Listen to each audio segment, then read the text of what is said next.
I'm Jeff Manthorn. I'm the executive chef of Charm City Cakes. Charm City Cakes as a bakery, it's a bunch of friends in Baltimore. We've all been working together for many years.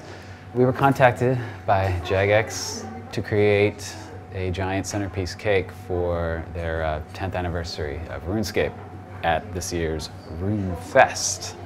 They wanted a Runescape cake. They had a general idea, and we at Charm City Cakes designed this massive cake. It's a floating island with the castle and many elements of the game incorporated. The cake itself is a sponge cake with our buttercream covered in our rolled fondant that we use, and then we give it like a light airbrushing of brown and green just to really give it some depth.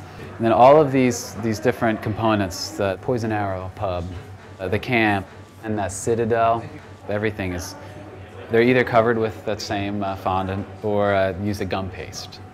Pretty much everyone at Charm City Cakes worked on this cake for Runescape. Everyone did little bits, everyone has their own part.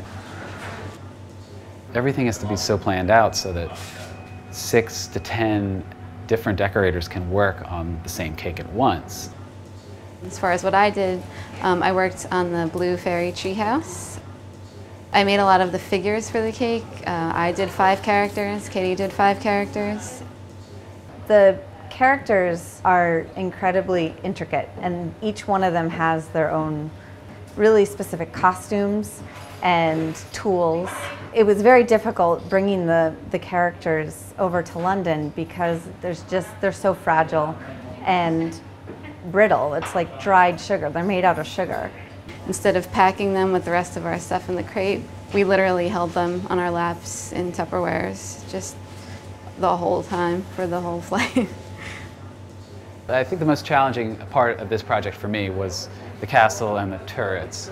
I had to have this whole chamber inside to house the lighting, the wires, the fog machine, the battery, all of this. So I had to put a lot of effort into planning that. We've never created a cake quite like this one before. These separate components, you know, we've used fog, we've used lights, but we haven't ever done anything quite like this. We're always up for a challenge. Any concept we'll try to make happen. I think this Runescape cake is going to be as tasty as it is fancy. When one eats this cake, they might be transported to another medieval kind of place in time. Very delicious way.